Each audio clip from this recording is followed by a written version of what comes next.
Episodio 1. La era romana.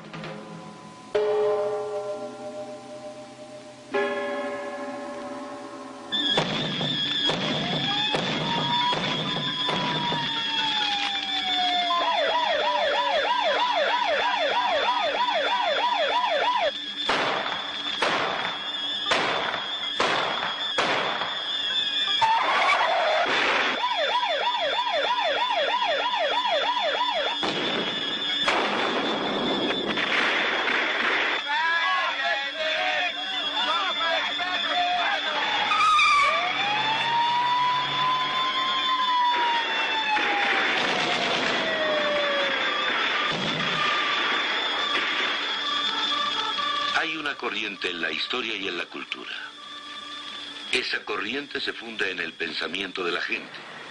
Lo que ella piense determina su manera de actuar.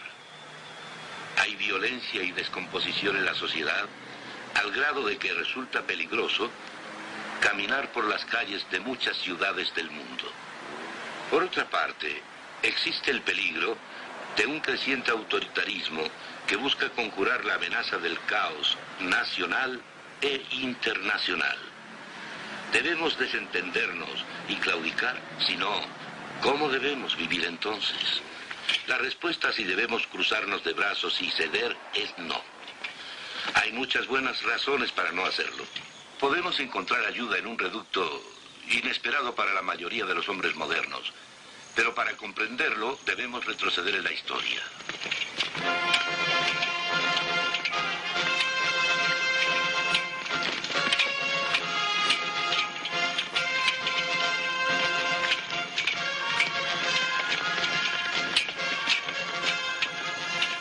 Empezaré con la época de los romanos, porque la civilización de Roma es el ancestro directo del mundo europeo moderno. Desde el tiempo de las primeras conquistas bajo la República hasta la actualidad, el derecho romano y las ideas políticas de Roma han influido en la escena europea, en toda la civilización occidental.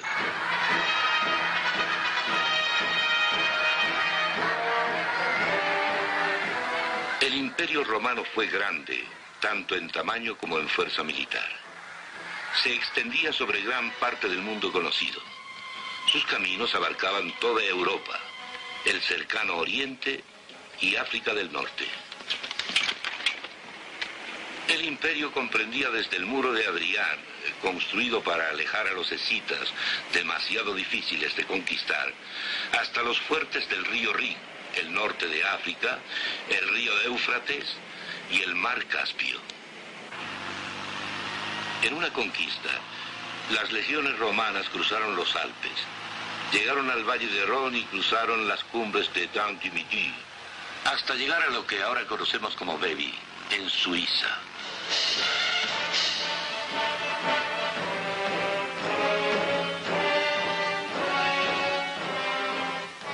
Al principio los helvéticos, principales habitantes de Suiza, mantuvieron a distancia a los orgullosos romanos y los hicieron pasar bajo un yugo, imitando irónicamente las costumbres de los romanos, que hacían lo mismo con los guerreros que capturaban. Se trató de un revés temporal. Casi nada podía detener a los romanos, ya fuera un terreno difícil o los ejércitos del enemigo. Pasaron sobre las colinas y conquistaron la antigua capital helvética, Aventicum, hoy en día llamada Avanches. Uno puede imaginar a un legionario romano que regresaba a casa desde las vastedades del norte, subir la colina y dominar Avanches con la mirada. De hecho, una Roma en pequeño, con su anfiteatro, su teatro y sus templos.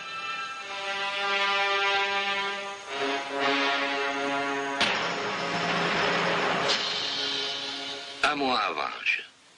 Posee algunas de mis ruinas favoritas al norte de los Alpes.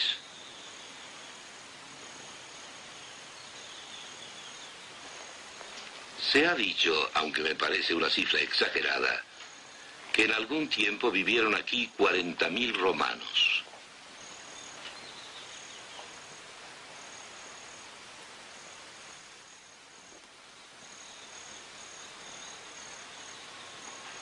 La opulencia de Roma se encontraba en Avanch. Aquí se encontró este busto en oro de Marco Aurelio.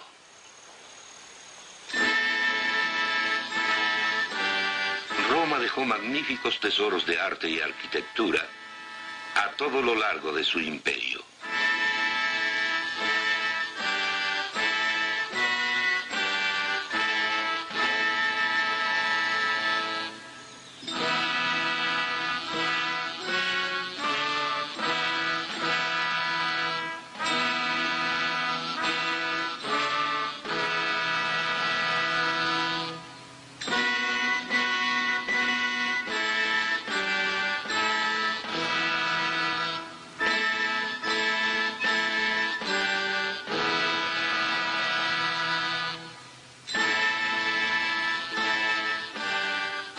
En más de un sentido, Roma fue grande, pero no tuvo respuestas verdaderas a los problemas básicos que enfrenta la humanidad.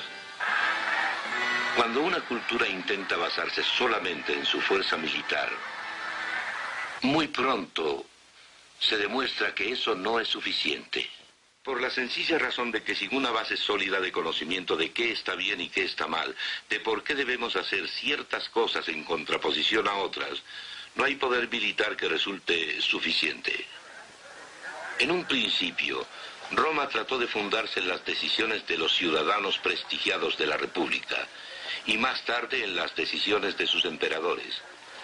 El intento fracasó en última instancia porque no era una base suficiente para edificar una sociedad. Nunca tuvieron el tipo de democracia que gozamos donde todo el mundo participa. Aquellos ciudadanos reales del Estado trataron de construir sobre sus propias opiniones. Esto fracasó por completo y volvieron el rostro hacia sus dioses. Esta es la diosa Diana, cuyo templo estaba en Éfeso, hoy perteneciente a Turquía.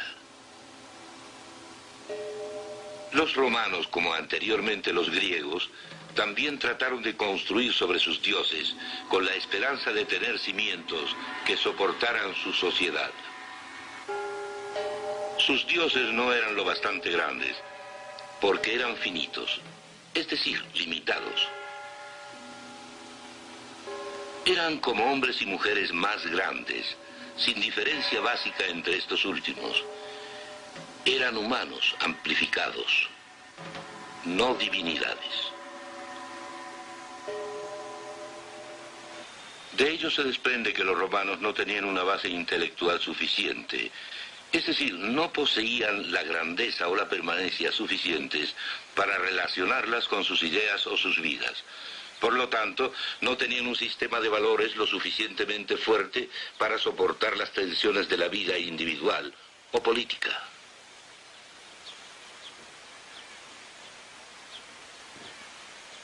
Todos sus dioses juntos no pudieron darles una base firme para la vida, la moral, los valores o las decisiones finales. Los romanos hicieron que sus dioses dependieran de su sociedad, y al tambalearse esta, los dioses se derrumbaron con ella. De modo que el experimento romano sobre armonía social, basada en una república elitista, fracasó en última instancia. El Senado era ya incapaz de mantener el orden. Grupos armados aterrorizaban la ciudad de Roma y las funciones normales del gobierno se quebrantaron cuando los rivales lucharon por el poder. El interés personal tomó el sitio del interés social, sin importar lo complicados que fueran los disfraces. Así que, desesperado, el pueblo aceptó un gobierno autoritario. En los días de Julio César, Roma asumió un sistema autoritario basado en el César mismo. Como lo dijo Plutarco, los romanos hicieron a César un dictador vitalicio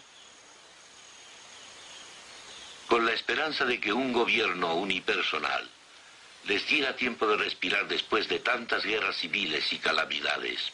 Se trataba sin duda de una tiranía, por cuanto su poder no era solo absoluto, sino también perpetuo.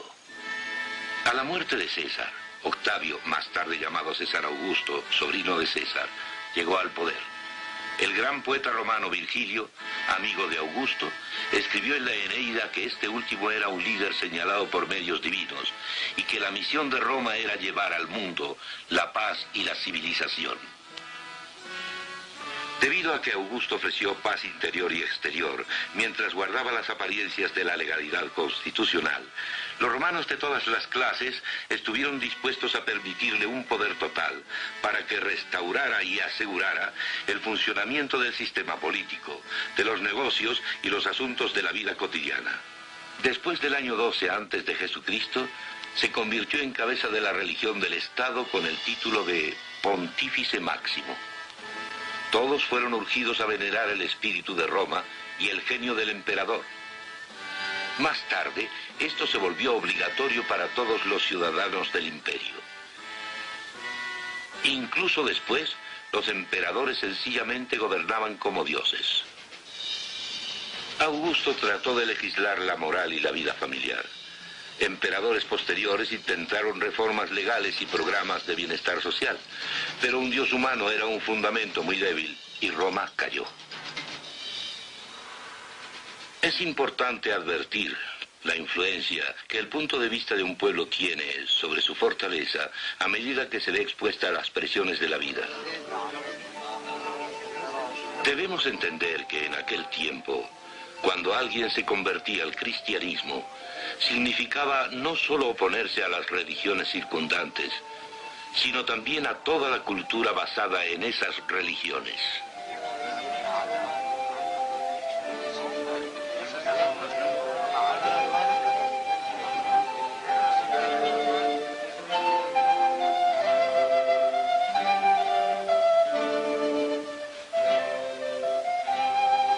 En los días de la antigua Roma, cuando alguien se convertía al cristianismo y era afirmado en la fe mediante el bautismo, había muy poca distancia entre la profesión abierta de la fe y la muerte de los mártires.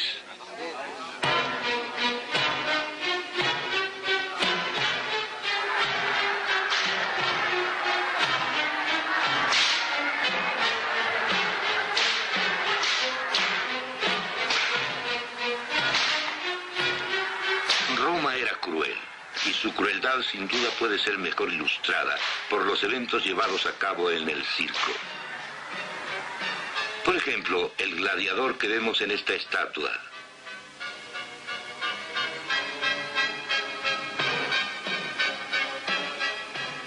O los cristianos arrojados a las fieras mientras la gente lo observaba. No olvidemos por qué se mataba a los cristianos. No eran enviados a la muerte porque adoraran a Jesucristo. Por esa época se practicaban muchas religiones en el mundo romano. Algunas se llamaban religiones del misterio. Por ejemplo, aquí vemos un rito de iniciación practicado por una de estas religiones en una casa romana de Pompeya. A nadie le importaba quién adoraba a quién, siempre y cuando se mantuviese la unidad del Estado, centrada en la adoración del emperador. Los cristianos eran muertos porque eran rebeldes. Esto fue particularmente cierto cuando perdieron el apoyo de la sinagoga judía y con ello la inmunidad de que gozaban los judíos desde la época de César. Podemos expresar la naturaleza de esta rebelión en dos formas, ambas igualmente ciertas. Podemos decir que adoraban a Jesús como Dios y que adoraban solo al Dios personal infinito. César no podía tolerar esta adoración de un Dios único. Este acto fue considerado como traición. Se convirtió en una amenaza especial para la unidad del Estado basada en el culto al emperador durante el reinado de Diocleciano en el siglo III, cuando los miembros de las clases altas empezaron a convertirse al cristianismo en mayor número.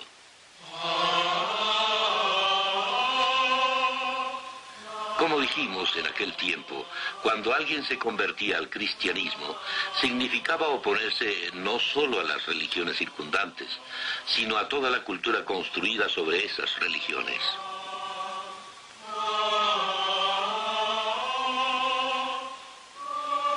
La Iglesia creía que Jesucristo era el Mesías anunciado en el Antiguo Testamento, que había venido y había muerto por el hombre en la cruz.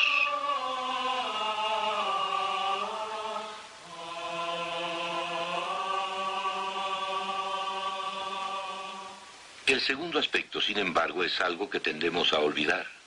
Y es que realmente creían en el Antiguo Testamento y en la revelación en Cristo. El Nuevo Testamento crecía para entonces. Era el siglo I.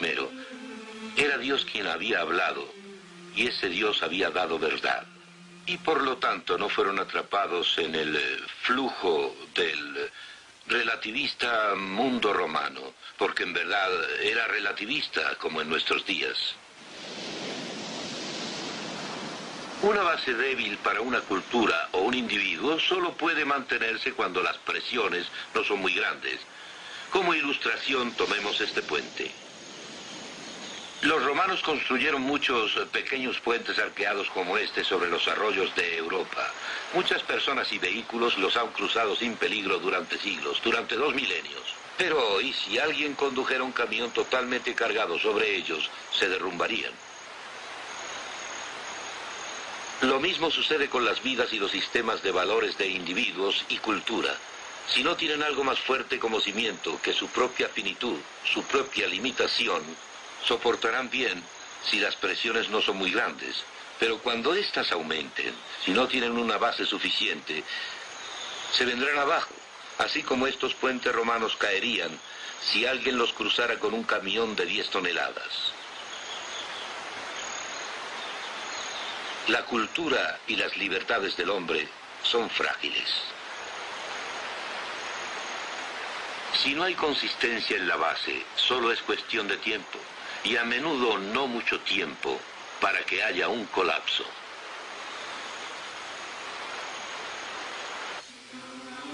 En catacumbas como estas, ubicadas en Roma, los cristianos enterraban a sus muertos y se reunían para el culto. Fueron los cristianos quienes pudieron resistir la mezcla de religiones. El sincretismo y los efectos de las debilidades de la cultura romana hablan de la fuerza de la visión que del mundo tenían los cristianos. Esta fuerza descansaba en un Dios personal infinito y en que había hablado en el Antiguo Testamento. Se había revelado en Cristo y en el incipiente Nuevo Testamento, y en que había hablado un lenguaje que las personas podían entender. Esto significaba que no solo tenían conocimiento sobre el universo y la humanidad que la gente no podía adquirir por sí misma, sino valores universales absolutos para vivir y para juzgar el estado en el que vivían. La persona es única al estar hecha a imagen de Dios. Esa es la razón de la dignidad y el valor básicos de cada individuo. Si hubieran adorado a Jesús y a César, habrían estado a salvo. Pero adoraban a un Dios único y rechazaban todas las formas de sincretismo. No había mezcla. Los demás dioses eran vistos como falsos dioses. Podemos explicar de otro modo por qué se les mataba. Ninguna autoridad totalitaria, ningún estado autoritario puede tolerar a aquellos que tienen un absoluto con el cual juzgar al Estado y sus acciones.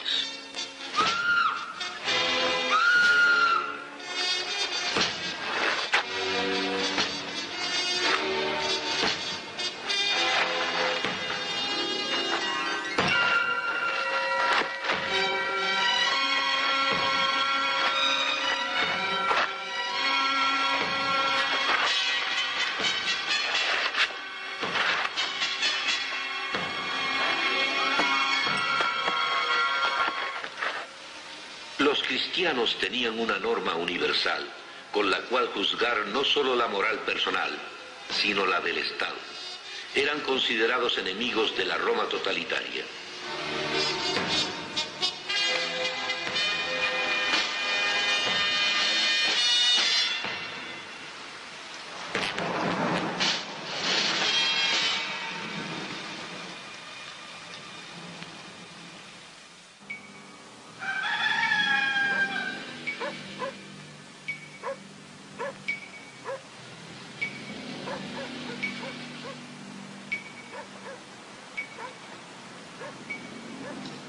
Si bien muchos cristianos fueron martirizados, tenían la respuesta que los romanos no poseían. Mientras los últimos trataron de construir sobre el Estado o sobre sus limitados dioses, los cristianos siguieron creciendo en número y continuaron en la historia. Los romanos tuvieron frente a ellos las respuestas cristianas. Se alejaron de la base que le habría dado a su sociedad la respuesta que necesitaban y la sociedad se quebrantó. Al desintegrarse su imperio, los romanos en su decadencia sintieron una gran sed de violencia para satisfacer sus sentidos y se dieron a una sexualidad desenfrenada. Aquí en Pompeya, a un siglo más o menos de que la República había dejado de existir, el culto fálico era muy fuerte. Cuadros o estatuas de un exagerado contenido sexual adornaban las casas de los habitantes. No todo el arte de Pompeya era así, pero el que ostentaba representaciones sexuales era muy abundante.